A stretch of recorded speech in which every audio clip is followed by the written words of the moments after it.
자, 어때요? 여러분들 제 이야기가 너무 이해가 되시죠? 그 이해가 되는 이유가 뭐다? 여러분들의 이성으로 서사를 수납하고 있기 때문이에요. 제가 드리는 이 이야기, 마피아들의 의리라고 빗댄 그 이야기를 영어로 내러티브, 한자로는 서사라고 하죠.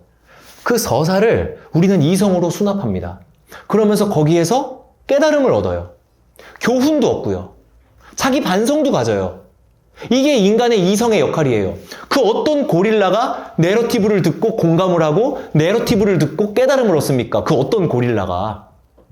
절대 그럴 수가 없다는 거죠. 하나님께서 주신 이성으로 이게 가능하다는 겁니다.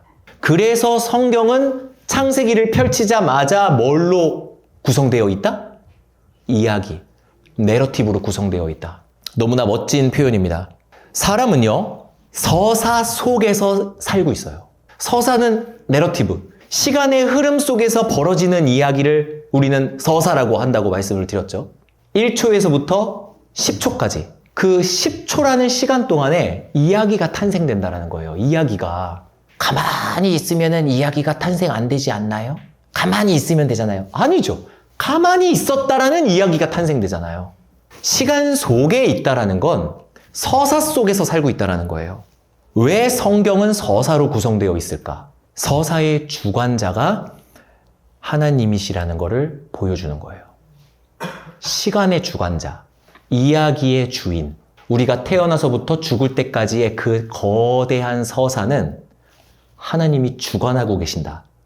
역사라고 하죠. 우린 역사의 주관자, 이야기의 주관자, 그 이야기의 주관자가 계시다.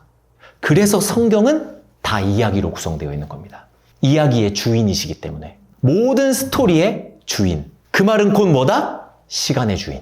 멋있죠? 이거를 어떻게 4,000년 전에 모세라는 아저씨가 머리를 써가지고 이거를 구성해냈겠습니까? 절대 그럴 수가 없죠. 모든 성경은 하나님의 감동으로 된 것이 맞습니다. 그래서 슈바이처든 테레사든 마하트마 간디든 어떤 김수환 추기경이든 누구든 그 어떤 사람이든지 간에 마피아들끼리의 의리를 지켜서 그들은 불법자일 뿐이다. 그들은 결국엔 지옥 갈 수밖에 없다. 나도 살면서 경찰서 한번 안 가봤다. 내가 왜 죄인이냐? 당신은 하나님께 죄를 지었다. 나한테 죄 지은 건 없어요. 그런데 당신을 지옥 보내는 건 하나님이시고 당신은 하나님께 죄를 지었는데 죄인이 아니라고 하면 안 되죠. 당신 죄인이 아닌 거 맞아요. 나한테는 빚진 것도 없고 나한테는 해코지한 것도 없습니다. 나한텐 죄인 아니에요. 그런데 하나님 앞엔 죄를 지었습니다. 내가 하나님 앞에 무슨 죄를 지었는데, 내가 얼마나 착하게 살았는데. 하나님을 섬기지 않은 것 자체가 죄인이에요. 그 이유가 뭐냐 하면 군대에서 상사가 있습니다.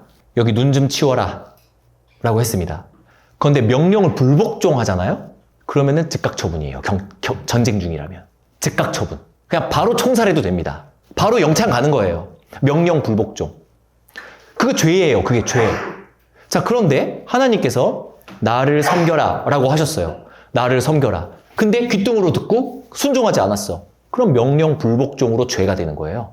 모든 게 다 죄예요. 다. 하나님 앞에 죄를 지었다. 그 다음에 네 번째가 모든 사람은 죽지만 행복하게 살다가 죽으면 그것이 가치 있는 삶 아니겠습니까? 한 번뿐인 인생 행복하게 살다가 죽으면 그게 정말 좋은 인생 아닙니까? 하나님은 됐고 나 죽으면 어떻게 되는지 됐고 모르겠고 그냥 내가 70까지 살든지 90까지 살든지 그거는 나 몰라. 하지만 사는 날 동안에 건강하고 자식들 잘 되고 행복하게 그렇게 살다가 죽으면 그게 최고의 인생인 거지 라고 말하는 사람들, 그렇게 말하는 사람들에게 우리들은 내러티브로 당신 그렇게 생각 안 하잖아요 라고 말할 수 있다는 거죠. 우리가 이성으로 이야기를 하면요, 이성의 역할 4번 한번 읽어볼까요? 시작. 좋습니다. 이거를 꼭 기억하고 계시면 여러 순간에 도움을 받을 수 있으실 거예요. 자신의 일관성 없음을 깨우칠 수도 있으실 거예요. 참고로 이 규칙성이라는 것은 패턴이라고 말씀을 드렸죠. 패턴. 그래서 IQ 테스트 같은 거 할 때 동그라미 세모, 네모, 동그라미 세모, 네모, 동그라미 세모, 네모, 동그라미 세모, 다음은 네모. 이게 패턴을 파악하는 인간의 이성적 능력이죠. 요 이성이 없는 장애인들은 이런 패턴을 파악할 수 없기 때문에 하나하나 다 알려줘야 돼요. 그러니까 교육이 아주 어렵죠.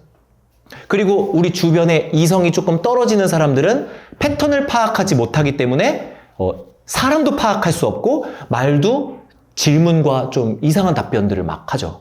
맥락을 파악하지 못하니까.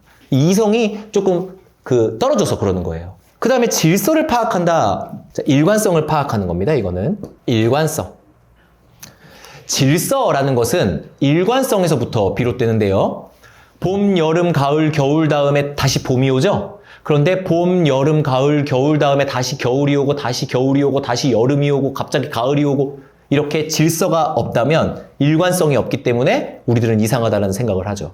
어떤 사람이 거짓말을 하느냐, 저 사람이 진실을 얘기하느냐, 아니면은 나한테 속이려고 하느냐, 이런 것들을 우리는 탁 캐치를 합니다. 뭘로 캐치를 하느냐?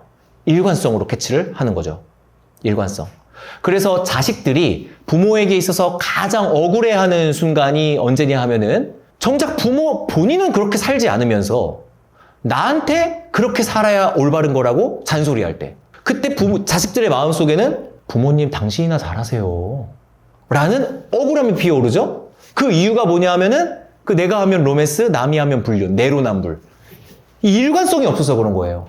일관성이. 엄마 아빠 방은 엄청 지저분한데 맨날 자식한테 방 치워라 방 치워라, 깨끗한 곳에서 건강한 정신이 자라는 거다. 그러면은 자식 입장에서는 억울하죠. 아니 그렇게 잘 아시면서 왜 그것을 당신에게는 적용하지 않으십니까? 일관성이 없잖아요. 일관성이. 그러면은 억울함이 피어오르죠. 그 억울함을 부모한테 탁 싸질르면 부모가 그 권력으로 억누른다? 그럼 그 아이는 이제 여러 가지 방식으로 타락하게 되는 겁니다. 어떤 아이는 양아치가 되고, 어떤 아이는 폐쇄증이 생기고, 어떤 아이는 우울증이 생기고, 어떤 아이는 또 부모와 원수가 되기도 하고. 네, 그 형태는 다양하지만 그 억울함이 부모와의 사이를 멀게 하는 건 금쪽 상담소 같은 거 보시면 다 아시잖아요. 근데 전부 다 일관성에서부터 비롯되는 겁니다. 자, 요 본질을 파악하는 능력까지, 이런 걸 가지고 내러티브를 수납하게 되는데 이야기를 한번 드려보겠습니다. 여러분, 은행에서 적금 상품 들어본 적 있으세요? 적금? 네. 3년 적금, 5년 적금, 어떤 적금은 10년짜리 적금도 있죠. 그런데 매달 예를 들어서 100만 원씩 저축을 하는 거예요. 매달 100만 원씩. 그러면은 상당히 큰 돈이죠. 요즘 대한민국 평균 월 소득이 300만 원이라고는 하는데 매달 100만 원씩 저축한다? 그러면은 상당히 힘든 저축이 될 거예요. 그런데 고객님, 저희 은행에서 저축 상품이 새로 나왔습니다. 이 저축을 들으시면 이자가 7%입니다. 하는 거예요. 그러면은 요즘 같은 세상에 대박이잖아요. 7% 이자면 대박 상품 아닙니까? 그래서 진짜 7%나 돼? 몇 년 동안 부어야 되나요? 했더니 네, 10년입니다. 10년 동안 매달 100만 원씩 저축을 하시면 이율 7%를 적용시켜 드립니다. 진짜 너무 대박 상품이야. 요즘 어디에 투자해도 7% 이율 받기가 어렵잖아요. 그래서 좋습니다. 그러면은 10년 뒤에 저는 얼마를 돌려받게 되나요? 만기가 됐을 때요. 10년 만기가 됐을 때 저는 얼마가 생기나요? 했어요. 그랬더니 요 은행 직원이 이렇게 말해요. 고객님, 무슨 말씀이세요? 돌려드릴 돈은 없습니다. 이러는 거예요. 그래서 아니 이게 무슨 헛소리를 하고 있어? 10년 만기 적금 저축 상품이라며, 이율은 7%라며. 근데 10년 후에 만기가 됐을 때 얼마를 주냔 말이야. 대답 좀 해줘봐. 했더니 이제 감정이입하셨죠? 역시 내러티브를 수납하는 능력. 네, 그랬더니 이 은행 직원이 고객님, 이 상품의 이름은 인생적금이라는 상품입니다. 이 상품 이름은 인생적금이에요. 그게 무슨 뜻입니까? 당신은 죽은 다음에 어떻게 될지 모르는 상태에서 그렇게 하루하루 보람을 느끼면서 사시죠? 이 저축 상품도 그거를 따라서 만든 상품이랍니다. 매달마다 100만 원씩 저축하실 때 얼마나 뜻깊고 보람 있으시겠어요. 내가 이렇게 알뜰하게 산다. 내가 이렇게 절약하면서 산다. 하는 그 마음의 풍성함, 그 마음의 그 풍족함, 그것을 누리면서 사시라고 이 상품을 만든 겁니다. 대신에 만기 때 돌려드릴 돈은 없어요. 자, 이렇게 적금 상품이 나왔다고 한번 가정해 보세요. 일어나지도 않은 일을 한번 상상해 봐보세요. 그럼 여러분은 와, 진짜 좋은 상품이네요. 한 달에 100만 원씩 저축하면 내가 얼마나 절약하면서 알뜰해질까요? 와, 그리고 매달마다 이 쌓이는 숫자, 이 숫자 돈을 보면서 내 마음이 얼마나 풍족할까. 그리고 10년 뒤에 내가 얼마나 이렇게 행복한 하루하루를 꿈꿀 수 있을까. 10년 뒤에 이거를 받을 수 있다는 생각에 정말 너무 보람되겠다. 근데 받을 돈은 없다? 네. 인생과 똑같다는 거예요. 여러분들의 인생과. 여러분들 70살까지 80살까지 만약에 산다고 칩시다. 그런데 80살에 죽어. 근데 아무것도 돌려받는 게 없어요. 여러분들의 그 생고생이, 여러분들의 그 고단했었던 그 인생에 80살의 죽음이 그냥 끝인 거야. 근데 여러분들 뭐라고 말한다고요? 돌려받는 건 없어도 괜찮아요. 하루하루 행복하면 되는 거예요. 이게 오늘의 딴지잖아요, 이게. 이게 지금의 딴지. 모든 사람은 죽어요. 행복하게 하루하루 살다가 죽으면 그것이 바로 가치 있는 일 아닙니까? 그 아름답게 들리세요, 이게? 그러면은 그분한테 그 저축 상품에 가입해 보라고 하세요. 하루하루 그렇게 내가 저축하고 있다는 그 보람을 느끼면서 그렇게 살라고 하세요. 대신에 만기 때 받을 돈은 없다고. 그러면은 억울해하죠, 당연히 사람들은. 그게 정상이죠. 모든 인간은요, 과정 중에 노력하는 이유는 결국에는 마지막 결론을 위해서예요. 공부를 열심히 하는 이유는 나중에 좋은 대학 가려고 하는 거고, 좋은 대학에 가려고 하는 이유는 더 많은 돈을 벌어서 더 편안한 삶을 살고 싶은 인간의 욕심 때문이죠. 공부를 열심히 하는 학생한테 내가 너 예언 하나 해줄까? 뭔데요? 너 19살에 죽어. 내가 미래를 보고 왔는데 너 수능 보기 전날에 죽는 인생인데 어쩌나? 그러면은 그 학생이 저는 수능 시험 때문에 공부하는 건 아닙니다 하면서 그냥 밤새도록 코피 터지면서 공부할까요? 여러분들 직장 생활 하시죠? 사장님이 여러분들에게 돈을 안 준대요. 1월 1일에 돈을 받기로 했는데 돈 안 준대요. 그런데도 나가서 일하시겠어요? 받는 게 있으니까 노력을 하는 거 아닙니까? 모든 인생이 다 그래요. 근데 여러분들은 죽은 뒤에 뭐를 받으세요? 뭐를 받으시냐고요, 죽은 다음에. 그런데 교회 안 다니는 저 세상 사람들은 죽은 다음에 어떻게 될지 중요하지 않아요. 받는 거 없다는 거 사실 중요하지 않아요 라고 뻥을 친다는 거예요. 결국 인간 자체가 그런 생각을 갖고 살지 않으면서. 그럼 왜 이런 뻥을 치는 걸까? 답이 없으니까. 모르니까. 근데 답은 있죠. 우리들은 알고 있죠. 하지만 문제는 뭐다? 교회에도 이 답을 모른 채 살아가는 사람들이 많다. 네. 여러분들 하루하루가 얼마나 고단하십니까? 옛날부터 그랬죠. 조선시대 때부터, 고려시대 때부터. 나이 든 사람을 보면 인간의 마음에 저절로 존경심이 나옵니다. 원래가 그래요. 유교 질서가 아닌 세계관에서도 저기 유럽이든 어디든 웃 어른을 공경하는 문화는 인간 본성에 심겨져 있어요. 그건 진짜 다 그래요. 그런데 왜 어른을 보면 존경심이 나오느냐? 그의 인생이 얼마나 고단했을지를 알기 때문이에요. 그의 인생이.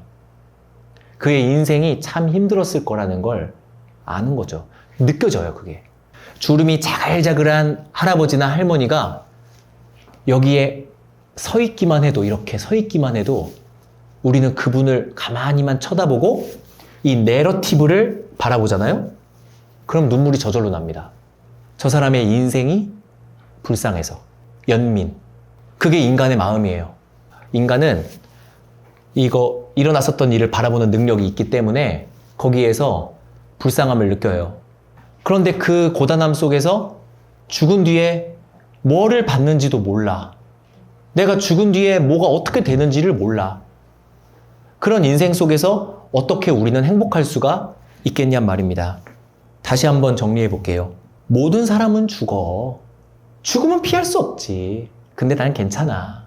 하루하루 내 자식 잘 되고 건강하고 먹고 싶은 거 먹고 그렇게 살다가 죽으면 그게 가장 행복한 일이야. 진짜? 진짜 그래? 참 불쌍한 인생이다. 절대 그렇지 않죠. 너의 그 고단함을 뭘로 보상받을 거야? 너의 그 괴로웠던 하루하루가? 인간은요, 가만히 있으면 기본적으로 불행한 존재입니다. 인간은 가만히 있으면 그냥 본질 자체가 불행한 존재예요. 이게 왜 그러냐? 하나님을 떠나서 살고 있기 때문에. 그래서 성경은 인간의 인생을 기본적으로 고아라고 해요. 고아. 부모님을 떠난 채 사는 어린아이 같은 삶인 거예요.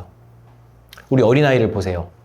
놀이동산에 데려간들, 뷔페에 데려간들, 부모 없이 데려가면 얘는 우울해해요. 그런데 방구석에서 누룽지를 먹어도, 심지어 굶어도 엄마와 함께라면 이 아이는 까르르 까르르 웃습니다. 우리의 부모, 우리를 지으시고 우리를 잘 아시는 우리 하나님께서 나와 함께 계실 땐 내가 반지하에 살든 내가 뭐 밥을 먹든 죽을 먹든 그냥 나는 어린아이처럼 행복할 수밖에 없어요. 왜냐하면 인간은 어떨 때 행복을 느낀다? 사랑받을 때. 하나님께로부터 무한한 사랑을 받으니까 내가 병에 걸려도, 내가 가난해도, 내 사업이 망해도 기본적으로 내 부모와 함께 있기 때문에 까르르 웃을 수밖에 없는 거죠. 왜냐하면 내 부모를 의지하니까. 그런데 놀이동산에 간들, 뷔페에 간들, 부모가 없는 아이는 시무룩하게 있는 거예요. 그걸 고아라고 하는 거잖아요, 우리가. 근데 우리는 고아 같은 인생이라는 거죠. 왜냐? 부모를 떠나버렸으니까. 하나님을 떠났으니까. 그러니까 인간은 기본적으로 가만히 있으면 불행한 존재입니다. 자, 그 증거가 뭐냐면 인간의 인생을 한번 봐보세요. 인간의 인생은 기본적으로 불행하기 때문에 거기로부터 벗어나기 위한 발버둥이에요. 기본적으로. 야, 너 뭐하냐 오늘? 나 오늘 그냥 친구나 만나려고. 친구를 왜 만나죠? 심심하니까. 가만히 있으면 불행하니까. 친구 만나서 그 불행으로부터 벗어나고 싶어 하는 거죠. 넌 왜 이렇게 돈을 많이 벌려고 해? 돈 많이 벌어야 좋은 아파트, 좋은 집 이런 데서 좋은 차를 몰고 그렇게 편하게 사니까. 가만히 있으면 불행하니까 어떻게 해서든 그거를 상쇄시키고 극복하기 위해 모든 인간의 역사는 발버둥 치는 역사라는 거예요.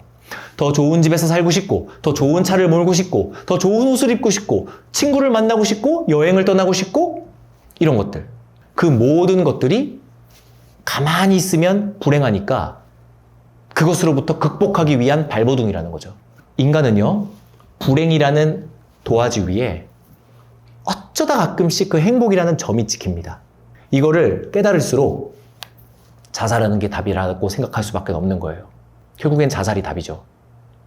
왜 답이죠? 죽으면 끝이라며. 그럼 지금 끝내나 90살에 끝내나 어차피 갈 곳은 없는 거고 어차피 90살까지 살아봤자 내 인생 괴로움의 연속인걸. 지금 끝내는 게 제일 합리적이다. 인생을 들여다보면 들여다볼수록 이것이 합리적일 수밖에 없는 겁니다.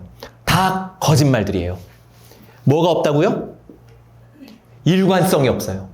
한 번 사는 인생 행복하게 그냥 하루하루 사는 게 그게 최고다 라고 말하는 건 그 사람의 일관성이 없어요. 그래서 그 사람의 이성에 호소하는 거죠. 너가 그렇게 생각하는 건 일관성이 없는 생각이야.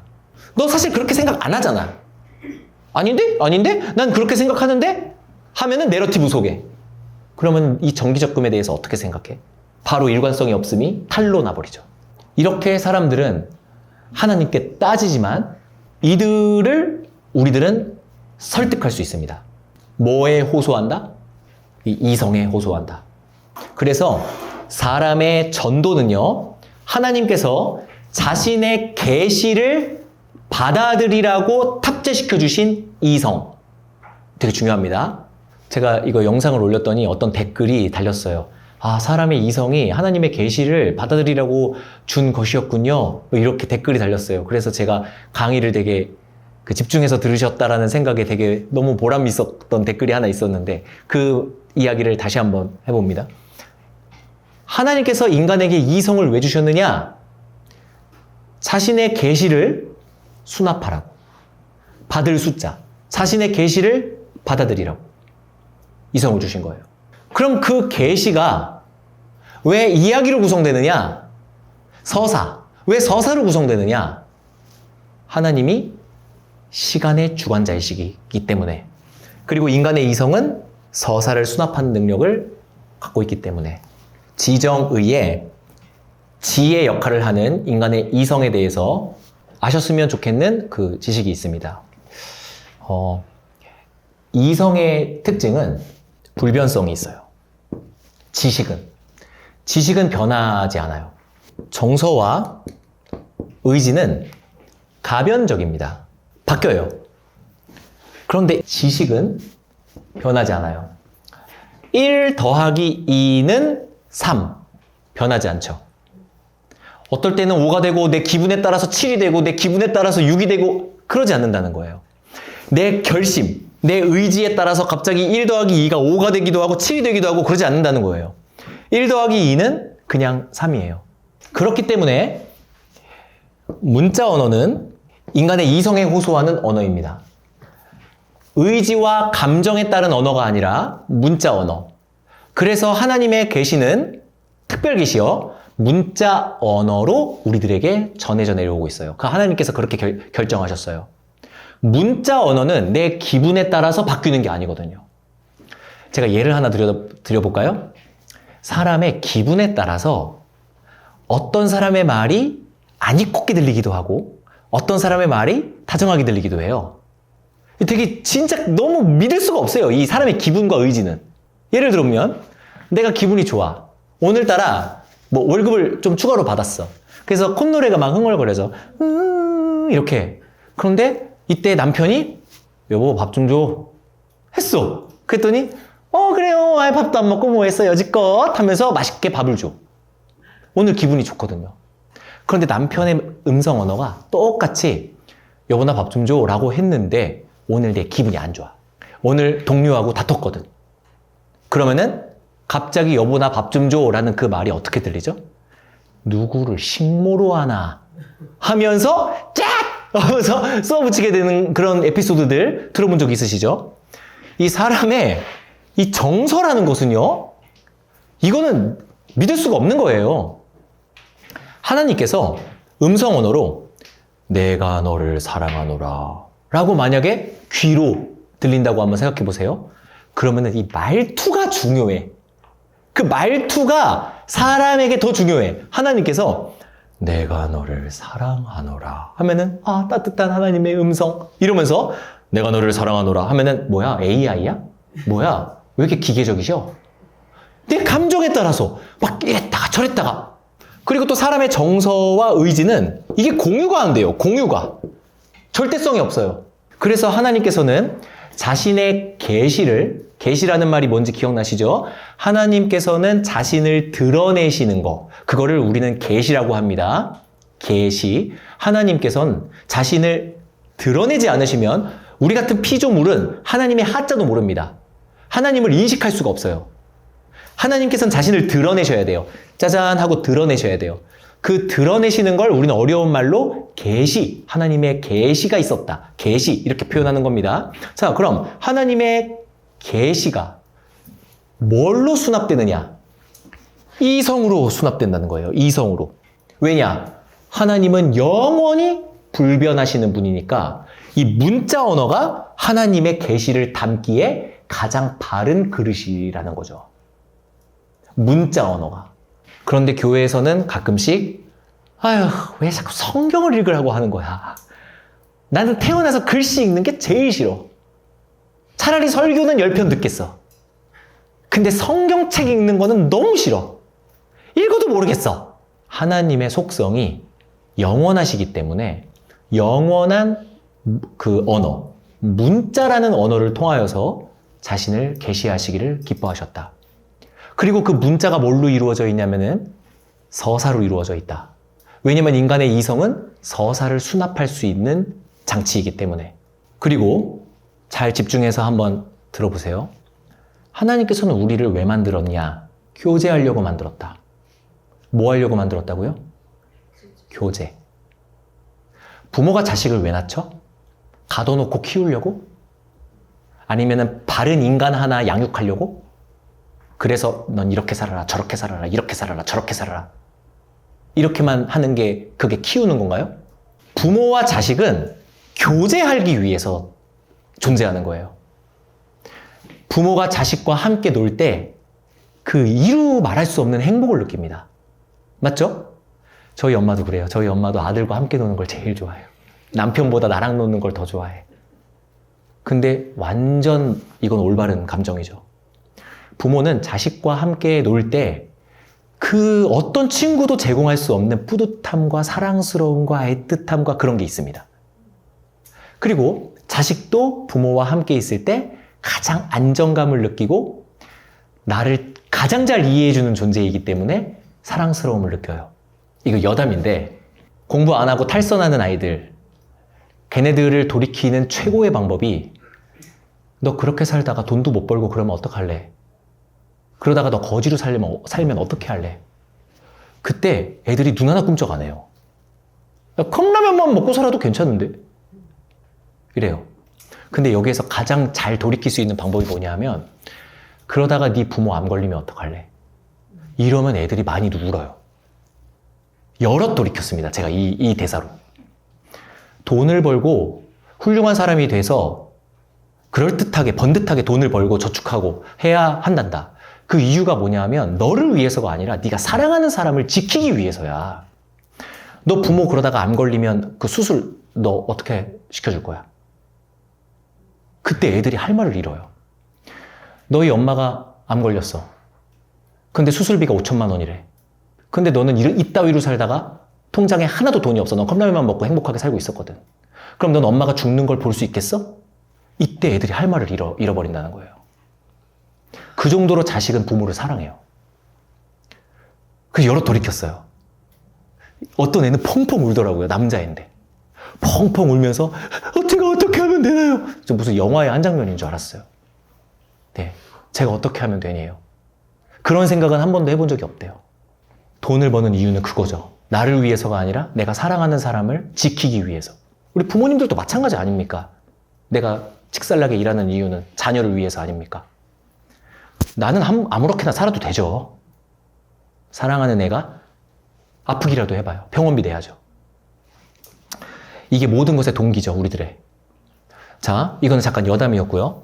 하던 말을 마저 하겠습니다. 하나님께서는 우리를 교제하기 위해서 창조하셨습니다.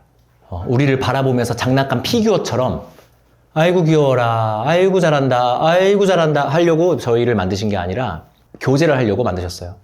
근데 여러분, 교제를 한다는 것은 그 도구가 뭘까요? 뭐가 교제하는 걸까요? 같이 손잡고 걸어가면 그게 교제인가요? 절대 아니죠. 교제는 서사를 나누는 게 교제예요. 아들과 아버지가 대화를 한다고 한번 가정해 봅시다. 아들아, 아빠는 어릴 때 이런 일이 있었어. 내가 중학교 때 말이야, 이런 일이 있었는데 이런 일이 있었단다. 그럼 아들은 아, 진짜요? 아빠 닮네. 아빠라면 그랬을 것 같아. 하면서 깔깔대고 웃고, 아, 근데 저는 중학교 때 이런 일이 있었어요. 하면서 막 얘기하고, 그럼 아빠는 야, 이 녀석 나랑 비슷하네. 그런데 내가 너희 엄마랑 결혼할 때는 말이야, 이러 했단다. 그리고 아빠가 회사에서 망했던 적이 한 번 있잖아? 그땐 이런 일이 있었지. 그때 최고의 자식은 그 이야기를 들어주는 거죠. 아, 진짜? 아, 아빠 그랬어요? 와, 진짜 아빠 진짜 괴로웠겠다.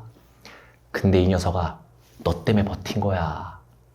알죠? 그때 그렇게 돈이 없었는데도 저 데리고 놀이동산 가주셨었잖아요. 이 이야기가 교제지 뭐가 교제입니까? 하나님께서는 성경에 뭘 적었나요? 성경에 뭘 적었냐고요, 하나님이. 이렇게 살아라. 이렇게 살면 너네 저주받는다. 저렇게 살아라. 그럼 내가 보상해줄게. 이런 이야기도 있지만 우리가 성경에서 궁금해하는 건 왜 이렇게 이야기가 많아? 이거잖아요. 네? 그럼 하나님께서는 성경에서 이야기를 그토록 많이 수록해 놓으신 이유가 이제 이해됐습니까? 하나님은 여러분들과 교제하길 원하시는 거예요. 하나님께서는 자신이 세상을 펼치고 나서부터 지금까지 무슨 일이 있었는지, 어떤 마음으로 내가 이런 일들을 행했는지 자녀들에게 그거를 다 알려주고 싶어 하는데 내가 이때는 이런 마음이었단다. 근데 이 이스라엘 이 너희들의 그 신앙의 선배들이 이렇게 했단다. 그래서 내가 마음이 이랬단다. 그거를 다 이렇게 교제로 알려주고 싶어. 그런데 가장 부모 마음에 속썩이고 가장 마음에 안 드는 부모들, 자식들, 엄마랑 이야기를 안 하려고 그래. 엄마 말을 안 들어. 그냥 돈이나 달래. 엄마 나 용돈 줘. 아들아 일로 앉아봐라. 딸아 일로 앉아봐라. 내가 이런 일이 있었는데 말이야. 내가 너무 속상했단다. 어쩔. 요즘 유행어죠. 어쩌라고 이거에. 어쩔. 그럼 부모 마음이 미어지죠. 그 다음에 시큰둥하게 있다가 나 문제집 사게 돈 줘. 이러면은 부모가 주긴 하죠. 주긴 하지만 외로워라. 외로워라. 이러죠. 성경을 통해 교제한다라는 그 맥락은 여기에서 탄생되는 겁니다. 누군가가 질문을 많이 해요. 왜 창세기부터 펼쳤더니 왜 자꾸 이야기책 같아? 동화책이야? 소설책이야? 신화야? 이렇게 물어보죠. 그때 이 대답을 해주시면 돼요. 성경은 그러라고 있는 겁니다. 그러니까 스토리가 있는 거예요. 거기에서 우리는 하나님의 마음을 수납합니다. 이성의 능력으로. 하나님의 성격에 대한 패턴을 파악하고 우리가 가진 그 일관성을 파악하는 능력으로 하나님을 깨닫고 그 마음의 본질을 깨닫는 거죠. 하나님의 마음을 깨닫는 거죠. 자녀와 부모와의 대화도 똑같이 이루어집니다. 어리석은 부모는 자녀가 뭘 원하는지 모르고 어리석은 자녀는 부모와 대화하기를 싫어합니다. 마음 아프게 하는 자녀는 부모의 내러티브를 관심 없어 합니다. 하나님께서는 불변하는 문자 언어로 자신을 계시하셨고 그것이 성경이라는 이름으로 우리에게 주어졌습니다. 우리는 이 불변하는 문자 언어를 이성으로 받아들여서 하나님을 깨닫게 되는 거예요. 성경을 안 읽으면 대화하지 않는 자녀입니다. 아무리 자기 배로 낳아도 부모와 대화를 안 하면 그 부모를 몰라요, 자식은. 똑같아요. 교회를 50년 다녀도 성경을 읽지 않으면 하나님을 모릅니다. 이성이 이만큼 핵심적인 역할을 해요. 이성이 이만큼.